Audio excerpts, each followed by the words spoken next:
happy childhood, but because it was so interesting. And it started out in farm country in Nebraska and Iowa.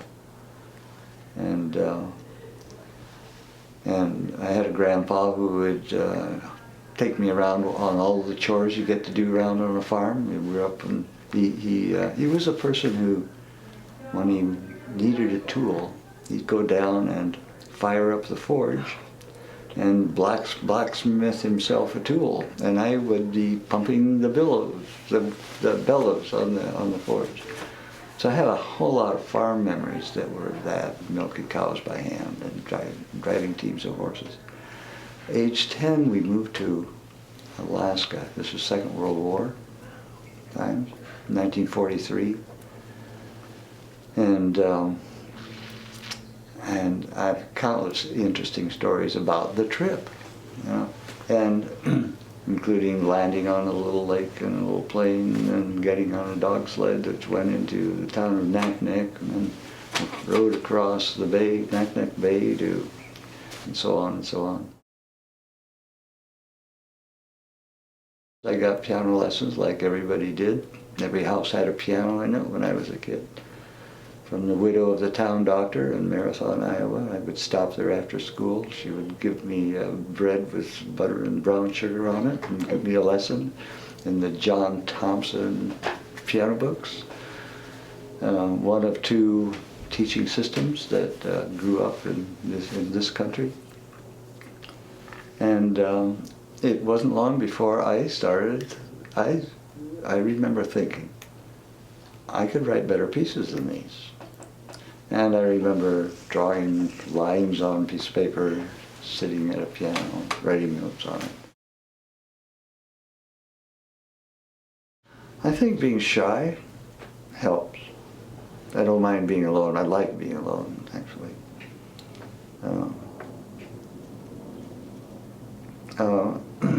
When we did go to Fairbanks, I was put directly into high school.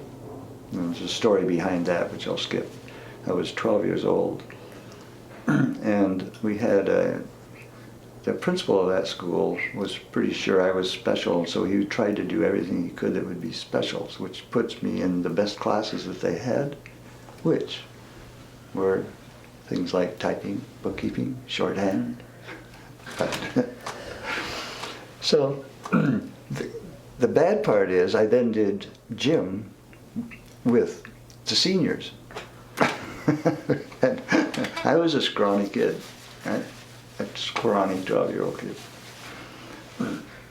So that played into my natural comfort at being alone. And besides that, I just spent 2 years with only a brother for company in the middle of Alaska. So it was easy for me to spend huge amounts of time doing that. And I was at that magic age, you know, when your hormones are changing and you discover that music actually talks a lot about that. So it became a part of my way of discovering myself. You know, I just started doing it. And I was in a small town, so you could display anything anybody did, you know. I don't know, have you ever lived in tiny towns? Yeah, they're great, because everybody notices everything that everybody does. So I wrote a piece for violin and piano when I was maybe 13, and my high school music teacher, who played a little violin, not a lot, got up on stage, played that piece with me. There was a music store in town. They bought a half-hour program on the local radio station for me to go and do something on once a week, which meant I had to plow through a lot of literature.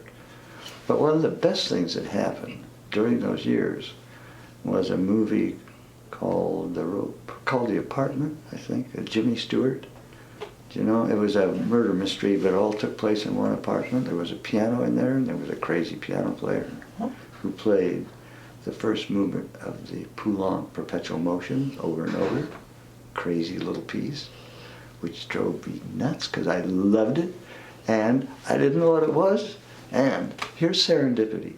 One of my classmates, a girl, knew when I was complaining because I wanted that piece. She said, my father has a recording of that piece. My life was transformed because I had something other than Bach and Chopin and Defaya and whoever I was looking at then.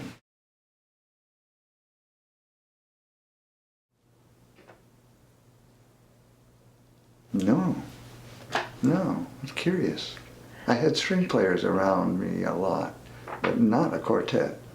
So I wrote music for violin, and I wrote trio, piano, early on, you know. Piano, trio for violin, cello, piano. And I wrote for people that were around.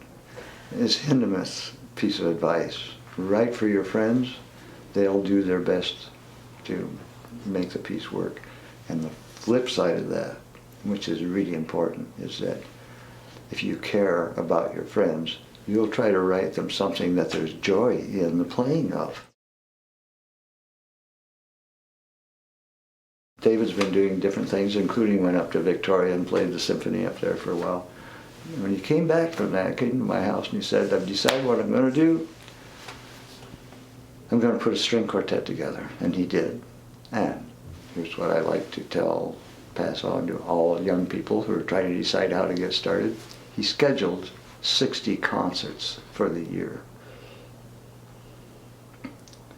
and commissioned a piece from me.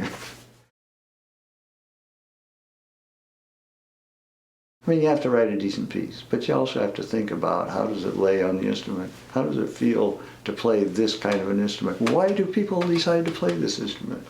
You know, write a piece that plays into why you would choose that instrument to play. And so if it's trombones, because it says power in the trombone, so write some power into that music. If it's for violins, it's an entirely different world. You know, and I know the expressivity comes not out of the left hand, comes out of the arm, the right arm. So when I'm writing for strings, my brain is running down my right arm, trying to think those motions. I want plenty of room for the rhythm and the bow articulations, which is where all the fun is, you know. So, if you're watching a rehearsal of a piece that's got difficult in all categories, you'll see why that's not a good idea.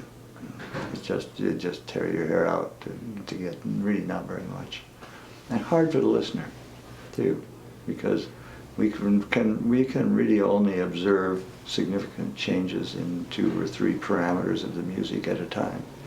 And if the composer's designing in 5 or 10 parameters, it's like most of it's just random. Will just seem random. You can't process it all. Actually, I tend to attack everything the way my grandpa did. When you want something, well, go make it. You know, and I just love that. Not going to a book for how to make it even, but just, well, how would you do that? You know? I used to like to take cars apart just because it was so interesting to see how they were put together and think, wow, somebody thought this up. So I did some house building, you know, and what I'm worst at is plants.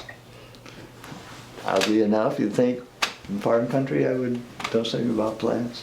I don't. But shape making. And as a matter of fact, I noticed, there was a year when I noticed that if I was out in the yard making shapes, you know, digging in the dirt, building a fence, whatever it is, and sticking things together, and I stepped in the house and went to the piano, I continued to make shapes. And when I was in the shape making mode, I get good ideas.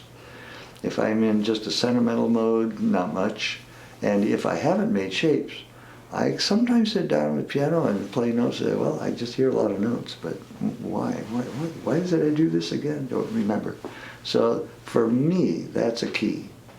And I think I remember, well, one of my teachers said, his teacher had passed on to a class of composition students this piece of advice. You need to know under what conditions you get your best ideas. And then he reported, he said, somebody said I needed to be walking in a crowd and would get ideas. Somebody else sitting in a pot in the bathroom, you know. But for me, so I started noticing things like that. What time of day, does time of day make a difference?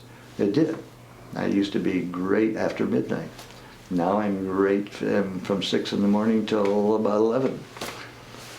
That's a big change, you know, and that's probably also related to a lot of the differences in the music I'm writing now. I'm writing morning music instead of that terrifying night music. Well, I never wrote terrifying music, but real high energies with some darker passions in them. My main hope is that somebody will have some joy, fun. I really mean to say fun. It'll be fun. You'll look forward to going back and practicing that piece, rehearsing that piece, because interesting things happen. Of course, it'll be you that made them happen. But the architecture of the piece, ideally, provides a platform for that to happen.